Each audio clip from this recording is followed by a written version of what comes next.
नमस्कार साथियों, मैं doctor Karamveer, assistant professor, department of history, SK government college Kanwali, Rewari district.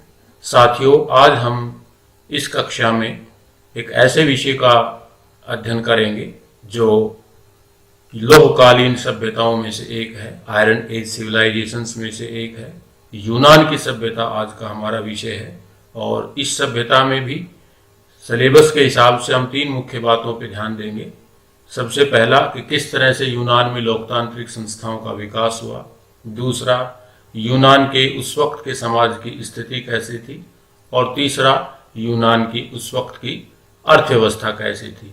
तो इस तरह से आप देखेंगे कि जब हम लोहयुगीन सभ्यता की बात करते हैं तो ऐतिहासिक कालक्रम के हिसाब से आप देखेंगे कि वहाँ पे बाकायदा एक ऐसी व्यवस्था थी जिसके तहत मनुष्य ने पहली बार लोहे का प्रयोग व्यापक स्तर पे किया। इस लोहे के प्रयोग की वजह से ही इस सभ्यता को लोहयुगीन सभ्यताओं में से एक माना जाता है और इस लोह के प्रयोग ने इनके जीवन में बड़ा क्रांतिकारी परिवर्तन किया। एक छोटे से क्षेत्र की ये सभ्यता विश्व की एक महान सभ्यताओं में स्थान प्राप्त करती है। तो ये सारी बातें कहीं न कहीं इसकी पृष्ठभूमि से जुड़ी हुई हैं। हम देखेंगे कि 1100 ईस्वी पूर्व के आते आते जैसे जैसे इस क्षेत्र में वर्तमान जो यूनान का क्षेत्र है, जो काला सागर के आसपास का जो क्षेत्र है, आयोनियन सागर के आसपास का जो क्षेत्र है, इस क्षेत्र में 1100 ईस्वी पूर्व के आसपास कहीं न कहीं कांस्य युग की समाप्ति हुई और धीरे धीरे यहाँ के लोग जो थे, यहाँ की सभ्यता लोह युग में परिवर्तित हो गई। यहाँ जिस तरह की भौगोलिक स्थिति थी कि एक कटा-फटा तट था, ये क्षेत्र लगभग तीन तरफ से इस इलाके में समुद्र लगा हुआ था, बहुत से छोटे छोटे टापुओं की श्रृंखला थी, उत्तर की तरफ एक बड़ी ऊंची पर्वत श्रृंखला थी। तो यहाँ उस वक्त की स्थिति के हिसाब से छोटे छोटे नगर राज्य डेवलप हुए। ये नगर राज्य लेके 10वीं 11वीं शताब्दी ईस्वी पूर्व से लेके और 5वीं 6वीं शताब्दी ईस्वी तक लगातार चलते रहे। शुरुआत में आप देखेंगे कि छोटी छोटी बस्तियां, फिर उन्हीं से कस्बे और उन्हीं से नगर, फिर उन्हीं से अपनी एक छोटी सी व्यवस्था उन्होंने शासन की प्रारंभ की। प्रारंभ में वहाँ कुछ लोकतांत्रिक जनतांत्रिक संस्थाओं के संकेत मिलते हैं। 600 ईस्वी पूर्व के आसपास आते आते कुछ बड़े शहर, बड़े नगर राज्यों में स्थापित हो गए, जैसे कि Athens, Sparta, Corinth, Rhodes, Crete. तो ये आपस में भी इनके संघर्ष चलते रहते थे, बाहर की शक्तियों के साथ भी इनके संघर्ष चलते रहते थे और इस तरीके से इस पूरे संघर्ष में दो बड़े नगर राज्य उभर के आए जो आगे चल के यूनानी सभ्यता के आदर्श बने। एक था उसमें स्पार्टा और दूसरा था एथेंस। तो इन्हीं दो सभ्यताओं और दो नगर राज्यों के विकास से आगे चलकर पूरे यूनान की सभ्यता को एक राजनीतिक, सामाजिक, धार्मिक, आर्थिक क्षेत्र में एक पूरी प्रगति मिली, एक पूरी दिशा मिली। जहाँ तक इस सभ्यता के बसाने वाले मूल लोगों के बारे में बात आती है तो इसमें इतिहासकारों के अलग अलग मत हैं, लेकिन मोटे तौर पर ये जो लोग थे ये एकियन, आयोनियन, डोरियन, इओलियन, ये जो मूल प्रजातियां थी जो संभवतः यूरोपियन आर्य परिवार से संबंध रखती थी। ये मिश्रित सी इन जातियों से संबंध रखते थे और इन्हीं सभी मिश्रित जातियों ने मिलकर एक अभूतपूर्व एक तरह से प्रयास किया इस सभ्यता को आगे बढ़ाने का और इसी क्रम में हम आगे इनके बारे में विस्तार से पढ़ेंगे। विशेषकर तीन पहलुओं के ऊपर हम बात करेंगे।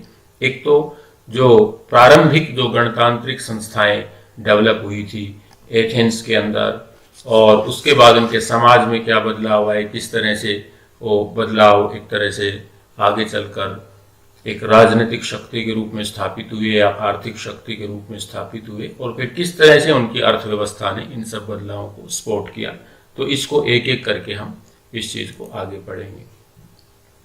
जहाँ तक पहले मुद्दे की बात है कि किस तरह से एथेंस नगर राज्य में लोकतंत्र या प्रजातंत्र या डेमोक्रेसी का विकास हुआ, तो इसका अपना एक लंबा इतिहास है। जैसे कि थोड़ा सा हम पीछे जाएंगे 13वीं शताब्दी ईस्वी पूर्व में, तो जो इस क्षेत्र के रहने वाले आयोनियन लोग थे उनकी एक शाखा ने थीसियस के नेतृत्व में जो छोटे छोटे 12 नगर राज्य थे उन सबको मिलाकर एथेंस नगर की स्थापना की और यहाँ पे कुछ पहली संस्थाएं आपको दिखाई देंगी जो प्रजातांत्रिक संस्थाएं थी। इन संस्थाओं में दो बड़ी संस्थाएं जिनका जिक्र इनके साहित्य में आता है, एक तो बाउल थी जो संभवतः उच्च वर्ग की, कुलीन वर्ग की एक समिति जैसी संस्था थी, एक एग्जीक्यूटिव जैसी संस्था थी, और दूसरी एक अगोरा नाम की एक संस्था थी जो एक तरह से जनसभा थी, आम लोगों से जुड़ी हुई एक बड़ी सभा थी जिसमें बहुत से लोग शामिल होते थे। अपना एक संविधान भी था इन लोगों का, तो संविधान में कुछ प्रावधान भी होंगे जनता की भागीदारी को लेके, जनता के जनतंत्र में योगदान को लेके। लेकिन स्वाभाविक है कि ये एक अनूठा प्रयोग था और अपने आप में एक अद्भुत प्रयोग भी था कि आज से लगभग 2300-2400 साल पहले या 3000 साल से भी ज़्यादा साल पहले कहीं न कहीं वहाँ इस तरह की संस्थाएं थी। ये अपने आप में एक बहुत बड़ी बात है। अगर कंपैरिजन करते हैं इसका दूसरी सभ्यताओं के साथ, तो आपको भारत में भी ऐसा दिखाई देगा, विशेषकर ऋग्वैदिक काल में। ऋग्वेद में आप देखेंगे कि विदत का बहुत बार जिक्र आता है, एक लगभग 122 बार ऋग्वेद में विदत का जिक्र आया है, सभा और समिति का भी जिक्र आया है। तो ये संस्थाएं भी कहीं न कहीं भारतीय संदर्भ में देखें तो प्रारंभिक जनतांत्रिक संस्थाएं थी, लोकतांत्रिक संस्थाएं थी। चूंकि भारत की वैदिक सभ्यता भी एक लोहयुगीन सभ्यता है, तो उसी के समकक्ष जो यूनान की सभ्यता थी, जिसको हम ग्रीक सिविलाइजेशन बोलते हैं, उसमें भी प्रारंभिक रूप से बाउल और अगोरा जैसी संस्थाएं हमें दिखाई देती। लेकिन उसकी अपनी कुछ कमियां भी रही होंगी, जैसे कि शुरुआत के कई सौ वर्षों तक जनतंत्र होने के बावजूद यहाँ पे धनी वर्ग जो था, कुलीन वर्ग था, इनका ही जनतांत्रिक संस्थाओं पे नियंत्रण होता था, आम जनता की भागीदारी नहीं होती थी। तो एक लंबी एक तरह से मांग बनती जा रही थी जनता के द्वारा, और धीरे धीरे सुधारों की मांग होने लगी कि कुछ सुधार किए जाए, ज़्यादा जनता को इन संस्थाओं में शामिल किया जाए। तो बड़ा इंटरेस्टिंग एक जनतांत्रिक संस्थाओं के विकास का यहाँ पे अध्ययन का एक पूरा इतिहास है। इस मांग के संदर्भ में सबसे पहले आप देखेंगे कि जो एक दौर चला जिसमें एथेंस में जब सोलन नाम का व्यक्ति 594 ईस्वी पूर्व में आर्कन एक पद होता था, जैसे आजकल का कानून मंत्री या कानून निर्माता जैसा एक पद होता था, उस पद पे जब वो बैठा तो उसके समय में काफी बड़े सुधार हुए। और एक तरह से जो सोलन का जो समय अवधि था वो प्रजातांत्रिक संस्थाओं और प्रजातांत्रिक सुधारों के लिए बहुत निर्णायक दौर था।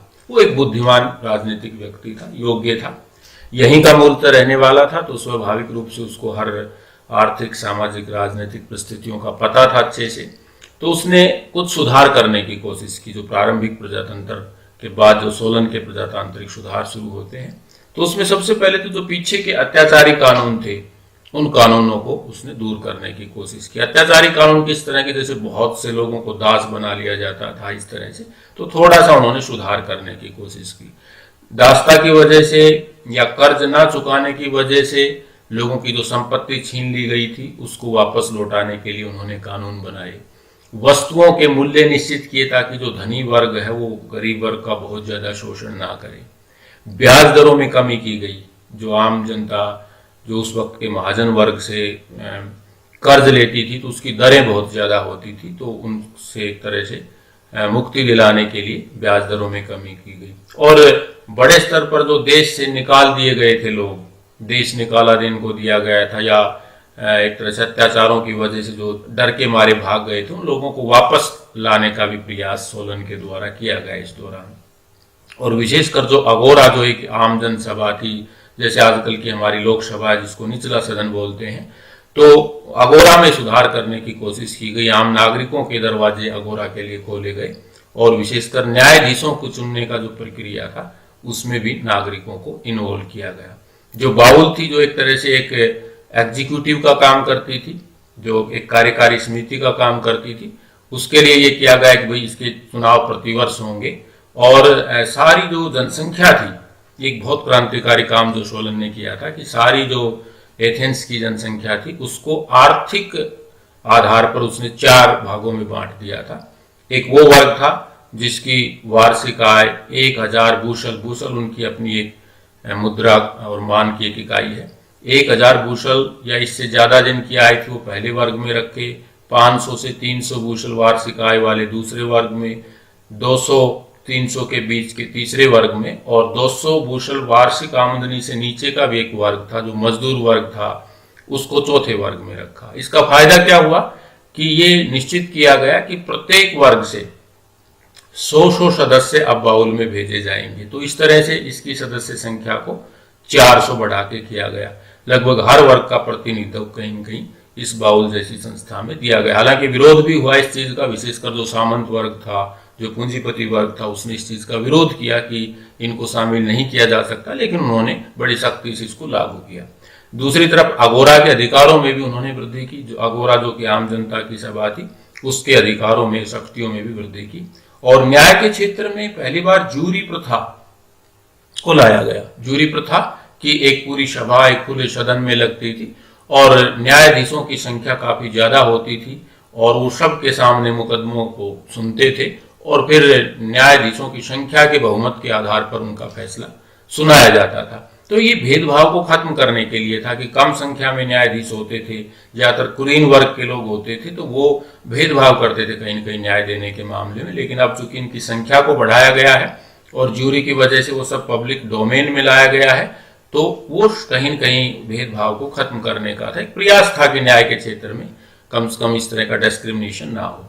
इसी के साथ साथ लोगों के निजी जीवन को प्रतिबंधित करने के लिए भी बहुत से नियम कानून थे, जैसे विवाहों को लेके, तीज त्योहारों को लेके, तो उनको लेके भी सोलन के समय में काफी ऐसे सुधार किए गए कि आदमी की निजी जिंदगी में कम से कम कानून का दखल हो, कानून ज्यादा उनमें दखल ना करे, हस्तक्षेप ना करे। इसके अलावा जो कर्ज की वजह से लंबे समय से दास्ता भुगत रहे थे, कई पीढ़ियां जिनकी दास्ता में गुजर गई थी, उनको कर्ज मुक्त करके दास्ता से भी मुक्त किया गया। जमीनें बांटी गई और ऐसा भी उल्लेख कहीं न कहीं मिलता है उनके साहित्य में, क्योंकि बहुत उनका समृद्ध साहित्य मिला है, कि जमीन की एक सीलिंग भी निश्चित की गई कि इससे ज्यादा जमीन किसी व्यक्ति के पास नहीं होगी, ताकि उसका एक तरह से एक रैशनल बंटवारा लोगों के बीच हो सके। तो पहला जो बड़ा सुधार का कार्यकाल चला वो सोलन के समय में, और एक तरह से एक मजबूत आधार प्रजातांत्रिक संस्थाओं के लिए उन्होंने रखा। उसके बाद आप देखेंगे कि एक और दौर आता है बीच में, कैलस्थनीज नाम के एक शासक का। कैलस्थनीज का जो समय रहा वो 507 ईस्वी पूर्व में वो एथेंस के एक तरह से शासक बने और उन्होंने जो सुधार सोलन ने शुरू किए थे उनको और आगे बढ़ाया। ये पेरिक्लीज से पहले के एक शासक हैं, छोटी सी अवधि के लिए। इनके द्वारा जो किए गए जो प्रमुख सुधार थे उनमें सबसे पहला तो पूरे एथेंस राज्य को 10 भागों में बांट दिया उन्होंने, क्योंकि अब तक कहीं न कहीं ये भेदभाव होता था कि किसी एक क्षेत्र का, जैसे एथेंस नगर का प्रतिनिधित्व ज्यादा हो जाता था, आसपास के जो आबादी के गांव थे वो कहीं न कहीं उनको नहीं मिलता था, या दूर दराज के लोगों को प्रतिनिधित्व नहीं मिलता था। तो एथेंस का जितना भी इलाका था उसको 10 भागों में बांटा गया। और बाउल के जो सदस्यों की संख्या थी, यानी कि काउंसलर की जो सदस्य संख्या थी, जिसको पीछे 400 किया था सोलन ने, उसको बढ़ा के 500 कर दिया। 500 करने के बाद अगला कदम उनका ये था कि ये 50-50 लोगों की 10 समितियों में बांट दिए। ये प्रजातंत्र को मजबूत करने का एक तरीका था जो कैलस्थनीज ने अपनाया था। ये 10 समितियां क्या करेंगी कि प्रत्येक समिति 36 दिन तक शासन करेगी, शासन से संबंधित सारे काम ये 50 लोगों की समिति करेगी। इस तरह से चूंकि 10 समितियां हैं तो लगभग साल भर, यानी कि 36 गुणा 10 लगभग 360 दिन अलग अलग समितियों के बाटे इस तरह का काम आएगा। तो ये उनके अपना एक तरीका था लोगों को और ज्यादा इन्वॉल्व करने का सरकार के कार्यों में। ये भी तय किया गया कि जो जनसभा जो थी, अगोरा जैसी संस्था थी, उसकी बैठक हर 10 दिन में बुलाई जाएगी निश्चित रूप से। और यहां तक किया गया कि लॉटरी पद्धति के द्वारा जो सेनापतियों का चयन होगा, उसमें जो कमेटी बनेगी जो वरिष्ठ सेनापतियों की, उसमें लॉटरी पद्धति से भी हर वर्ग से और हर क्षेत्र से लोगों को चुना जाएगा। जैसे 10 क्षेत्र उन्होंने बनाए थे, तो एक प्रयास था इन्वॉल्व करने का, एक इंक्लूसिव अप्रोच के साथ कि सभी लोगों को शामिल किया जा सके। ये उनकी एक ब्यूटी थी उस डेमोक्रेटिक सिस्टम की।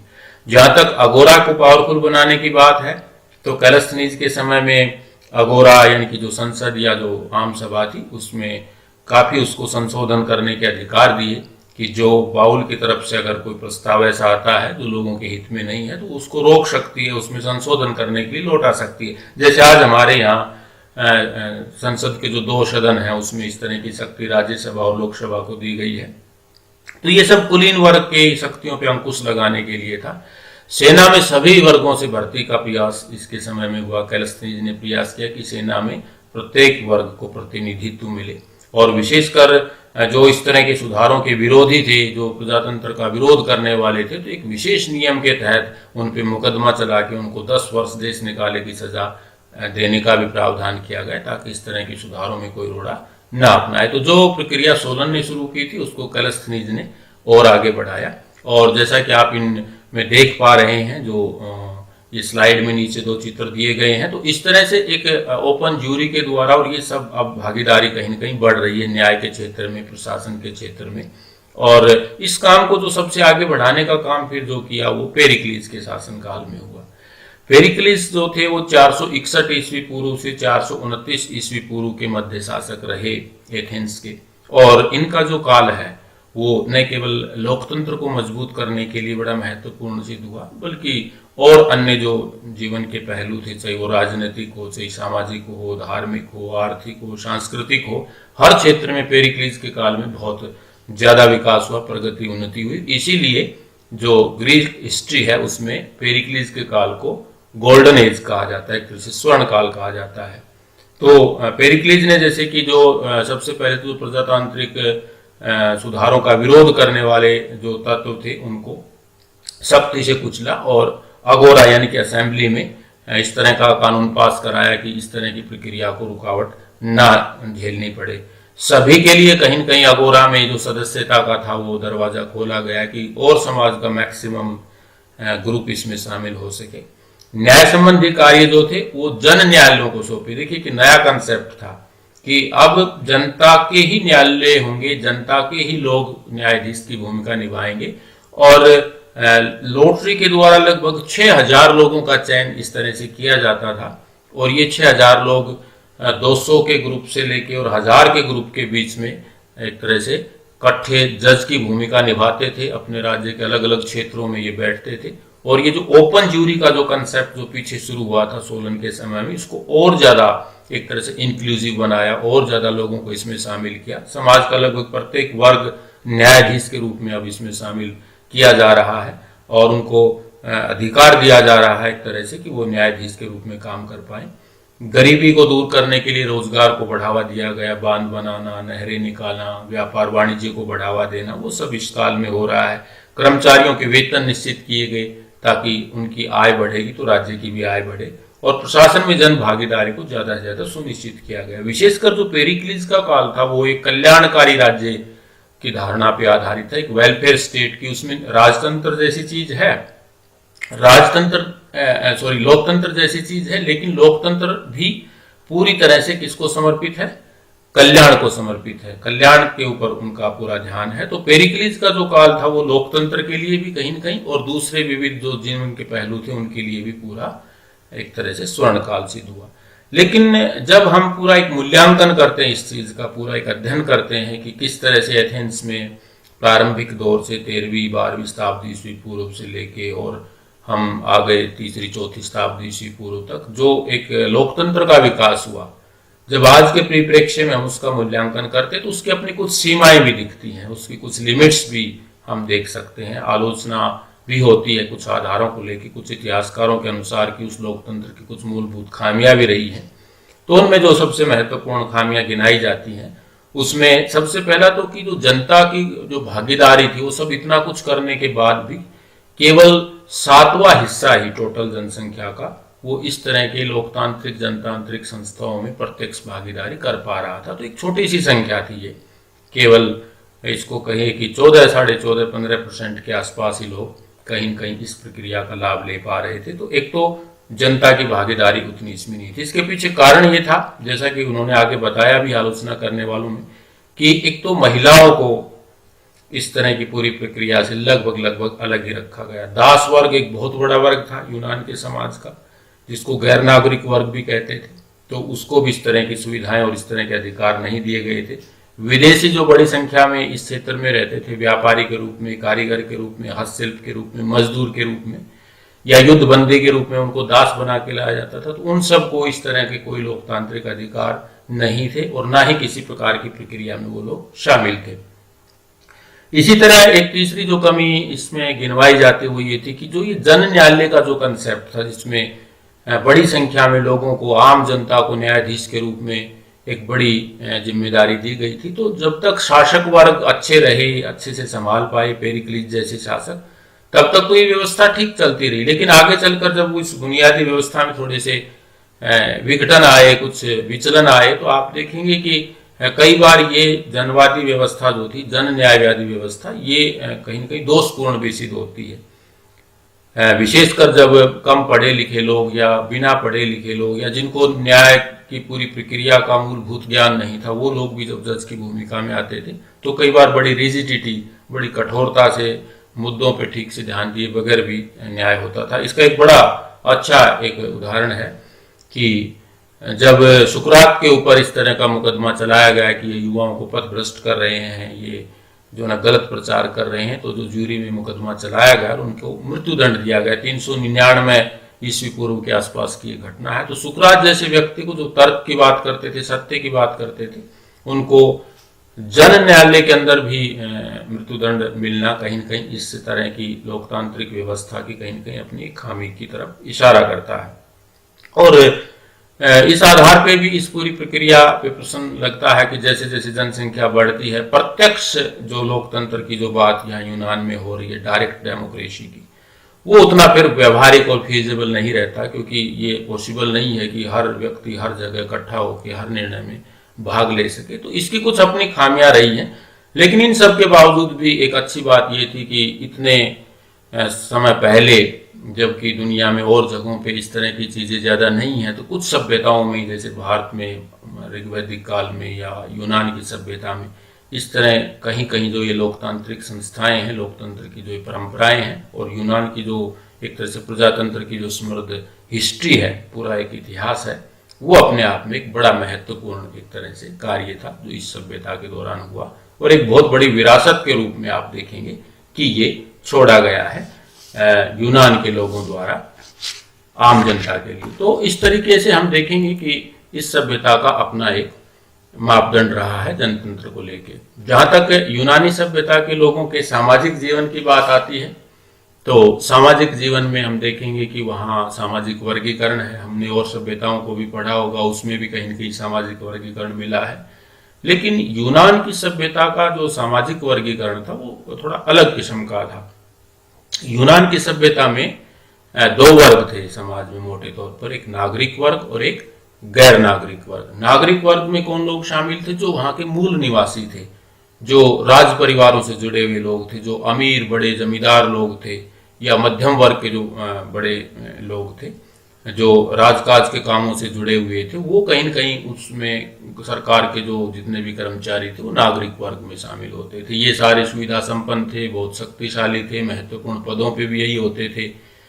इस वर्ग की आर्थिक स्थिति भी बहुत अच्छी थी, सामाजिक स्थिति भी स्वाभाविक रूप से इनकी बहुत अच्छी थी। लेकिन जो दूसरा वर्ग था, गैर नागरिक वर्ग, ये एक बहुत बड़ा वर्ग था समाज का। वो हमने नीचे पिरामिड में दिखाया भी है कि इसमें कहीं न कहीं ज़्यादातर वो लोग हैं जो विदेशों से बंदियों के रूप में लाए गए हैं, या वो लोग हैं जो मजदूर के रूप में बाहर से आए हैं, यानी कि जो कभी मूल निवासी नहीं रहे एथेंस के, वो या यूनान के या स्पार्टा के, वो एक तरह से गैर नागरिक वर्ग में, एक तरह से हम पूरी यूनान की बात कर रहे हैं यहाँ पे, तो वो गैर नागरिक वर्ग में शामिल होते थे। ये इन लोगों की हालत बहुत खराब थी। एक तो गैर नागरिक वर्ग को, जैसे मैंने पीछे अभी बताया कि लोकतांत्रिक प्रजातांत्रिक जितना भी विकास प्रगति हुई है उसमें उनकी कोई भागीदारी नहीं थी, उनको शामिल नहीं किया जा रहा था, उनको इस तरह के अधिकार नहीं थे।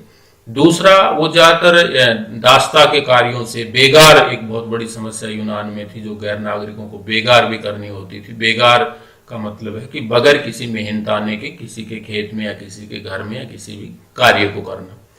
तो गैर नागरिक वर्ग और नागरिक वर्ग, दो यहाँ बड़े महत्वपूर्ण समाज में वर्गीकरण दिखते हैं, जिसमें गैर नागरिक वर्ग की हालत बहुत ही दयनीय थी। हर स्तर पर वो बहुत पिछड़े हुए थे और बड़ी मुश्किल से उनका गुजारा हो रहा था।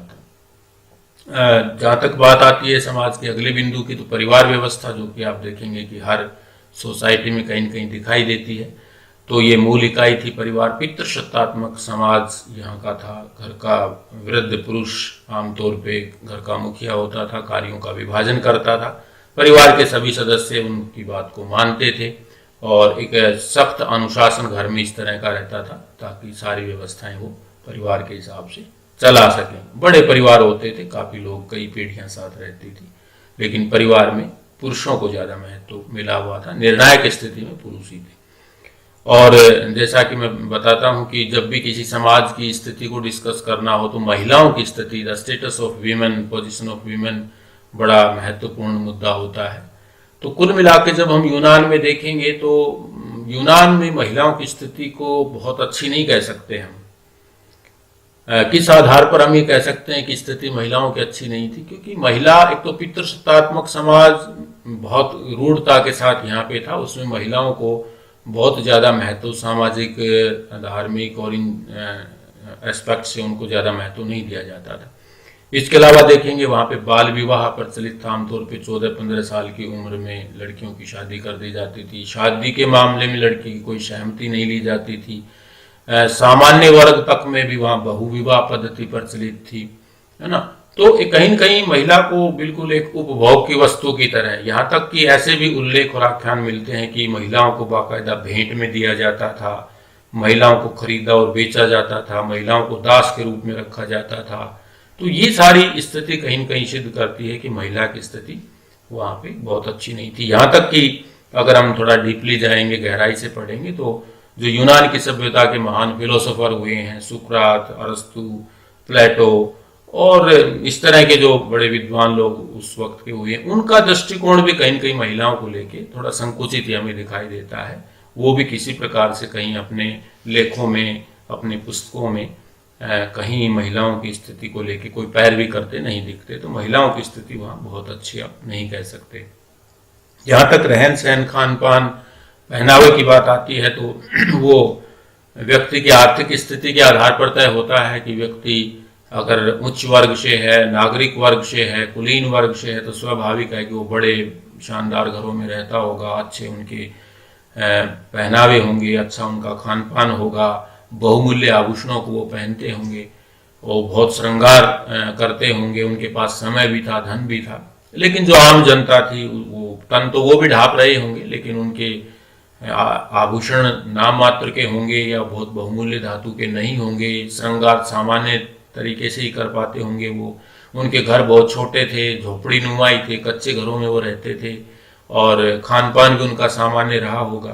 तो इस तरीके से रहन सहन, खान पान, आभूषण, श्रृंगार, इन सब के संदर्भ में जो वहाँ से जितने भी उल्लेख मिले हैं, चाहे साहित्यिक स्रोत के रूप में, पुरातात्विक स्रोत के रूप में या मूर्तियों, चित्रों के रूप में, तो उससे सिद्ध होता है कि समाज में उसकी आर्थिक स्थिति के हिसाब से उनका ही जीवन यापन होता था।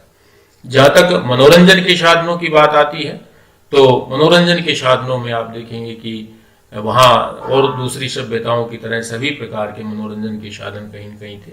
जैसे कि तीज त्योहारों पे वहाँ भी उत्सव मनाए जाते थे, बहुत से वाद्य यंत्र मिले हैं, नाचना गाना एक सामान्य, एक तरह से कला का उनका हिस्सा था। इसके अलावा सबसे महत्वपूर्ण बात कि ये लोग खेलों के बहुत शौकीन थे और जो आज भी दुनिया के सबसे बड़े खेल प्रतियोगिता है ओलंपिक खेल, उसकी शुरुआत भी कहीं न कहीं आप एथेंस में देख सकते हैं। 776 ईस्वी पूर्व में पहला जो ओलंपिक खेल आयोजित किया गया वो एथेंस में ही किया गया था। ओलंपिक जो शब्द है वो ओलंपियस शब्द से कहीं न कहीं बना है, जो उनके देवता और धार्मिक जीवन से जुड़ा हुआ एक शब्द है। और हर 4 साल में इस तरह का वो खेलों का आयोजन करते थे और एथेंस के अंदर जो आसपास के जितने भी नगर राज्य थे उनके सबके खिलाड़ी अलग अलग प्रतियोगिताओं में भाग लेते थे। कई दिनों का ये आयोजन होता था और इसमें हजारों की संख्या में लोग दर्शक के रूप में शामिल होते थे और खेलों को शासक वर्ग खुद व्यक्तिगत रूप से भी बढ़ावा देते थे। तो ये सारा कहीं न कहीं उनके मनोरंजन के साधनों में था। इसके अलावा बच्चों के लिए जैसे खिलौनों की बहुत बड़े स्तर पे खुदाई में मिले हैं, उनका उल्लेख मिला है। पशु दौड़ है, पशुओं की लड़ाइयाँ हैं, विविध प्रकार के वाद्य यंत्रों के माध्यम से वो नृत्य और गायन के द्वारा भी अपना मनोरंजन करते थे। घुड़ दौड़ उनके एक मनोरंजन का हिस्सा रहा होगा। घोड़ा यहाँ एक परिचित पशु है इनके लिए। तो इस तरीके से वो अपना मनोरंजन करते थे। तो जहाँ तक सोसाइटी की बात आती है, उनके सोसाइटी की स्थिति काफ़ी अच्छी थी। जहाँ तक यूनान के सभ्यता के लोगों के आर्थिक जीवन के संदर्भ में हम देखते हैं तो चार महत्वपूर्ण बिंदु हम देखेंगे उनके जो आर्थिक जीवन से जुड़े हुए हैं और किसी भी सभ्यता के आर्थिक जीवन से जुड़े हुए हों। इवन आज भी अगर हम बात करेंगे तो आज भी इन्हीं बिंदुओं के आसपास ज़्यादातर हम अर्थव्यवस्था देख सकते हैं, डायरेक्ट और इनडायरेक्ट। तो सबसे पहले जैसे कि कृषि व्यवस्था, चूँकि ये एक लोहकालीन सभ्यता थी तो इसमें कृषि व्यवस्था और अच्छे से स्थापित हुई, क्योंकि अब तक जो पिछला जो काल था कांस्ययुगीन सभ्यताओं का काल, उससे भी अच्छा ये लोहकाल था कृषि के लिहाज से। क्यों? क्योंकि अब वो और बेहतर अच्छी धातु के, लोह धातु के उपकरण, औजार, हथियार, हल, खुरपे, दरातियाँ, फावड़े, कस्सी वो बना पाए जो और ज़्यादा ड्यूरेबल थे और ज़्यादा जिनसे उत्पादन बढ़ाया जा सकता था। ये दोनों तीनों प्रकार की यहाँ कृषि होती थी, सर्दी गर्मी सब तरह की यहाँ पे। और खेती में मुख्यतः गेहूँ, जौ, चावल और विविध प्रकार के फल, सब्जियाँ, ये सब वो पैदा करते थे। साल में दो दो तीन तीन फसल आमतौर पे पैदा करते थे। तो कृषि व्यवस्था इनकी काफ़ी मजबूत थी। चूँकि शासक वर्ग के लिए भी आय का साधन था तो शासक वर्ग भी खेती को बढ़ावा देने के लिए पूरा इनकी मदद करते थे और बदले में शासक वर्ग जो भूमि कर के रूप में लगभग इनके उत्पादन का 1/3 हिस्सा वो लेते थे। तो इस तरीके से आप देखेंगे कि इनकी कृषि व्यवस्था काफ़ी मजबूत स्थिति में थी। जहाँ तक पशुपालन की बात आती है तो कृषि व्यवस्था में मदद के लिए पशुपालन है। कुछ पशु तो खेती में मदद के लिए पाले जाते थे, जैसे कि बैल है, गधा है, घोड़ा है, जो बोझा ढोने के काम आता था, हल चलाने के काम आता था। इसके अलावा मांस और भोजन के लिए भी पशु पाले जाते थे, जैसे कि गाय है, भेड़ है, बकरी है। इसके अलावा ये लोग सूअर भी पालते थे। मत्स्य पालन, मछली पालन भी एक इनके जीवन का हिस्सा था और उसके साथ साथ ये मुर्गे भी पालते थे, जो कि शायद इनको भोजन में मदद करते थे। तो इस तरीके से आप देखेंगे कि पशुपालन का अपना एक महत्वपूर्ण स्थान था। हस्तशिल्प और उद्योग एक महत्वपूर्ण आयाम होता है किसी भी समाज की अर्थव्यवस्था के लिए। हस्तशिल्प में वो सारे जो काम जो छोटे मोटे होते थे वो यहाँ भी हो रहे हैं, जैसे लकड़ी से संबंधित काम है, कपास से सूत काटने का काम है, जुलाहे का काम है, बर्तन बनाने का काम है, छोटे मोटे औजार हथियार बनाने का काम, और बड़े स्तर के उद्योग भी थे। जैसे नाव बनाना एक बहुत बड़ा उद्योग था, क्योंकि ये समुद्र के किनारों के ऊपर ये सभ्यता थी और ज़्यादातर ये टापू भी थे नगर राज्य के रूप में, आपस में लड़ते भी रहते थे। तो सेना के लिए ही सही, व्यापार के लिए ही सही, लेकिन बड़े स्तर पर बड़े बड़े समुद्री जहाज़ों का निर्माण करते थे, जो अपने आप में एक बहुत बड़ा उद्योग था। ईंट उद्योग अपने आप में एक बहुत बड़ा उद्योग था। मकानों को बनाने के लिए पक्की ईंटों का इस्तेमाल करते थे।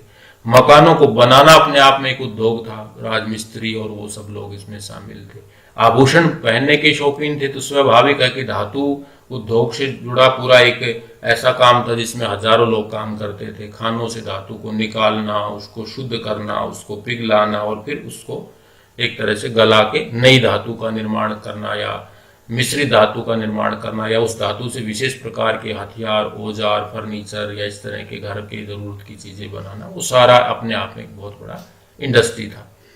जहाँ तक व्यापार वाणिज्य की बात आती है तो जो अतिरिक्त उत्पादन था, चाहे हस्तशिल्प के रूप में हो, चाहे उद्योग के रूप में हो, चाहे वो पशुपालन के रूप में हो, कृषि व्यवस्था के रूप में हो, अतिरिक्त उत्पादन अपनी आवश्यकता की जरूरत को पूरा करने के बाद वो बेचते थे, वो किसी को देते थे, उसके बदले में वो सारी चीज़ें प्राप्त करते थे जो उनके यहाँ नहीं थी।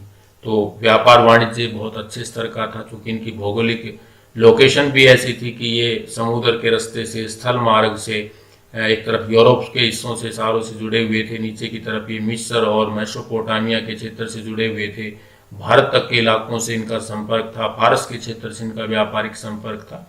तो ये अपना एक व्यापार का इनका अपना एक तरीका था। अंतर्राज्य व्यापार भी था, अंतर्राष्ट्रीय व्यापार भी था। व्यापार में मुख्यतः आप देखेंगे जहाँ तक निर्यात की बात है, यहाँ से सबसे ज़्यादा मिट्टी के बर्तन निर्यात होते थे जिन पे विविध रंगों से चित्रकारी की जाती थी। इसके अलावा नक्काशी की गई विविध प्रकार की वस्तुएं जो साजो सामान के रूप में होती थी, वो भी यहाँ से बड़े स्तर पर सजावट की चीज़ें बाहर भेजी जाती थी।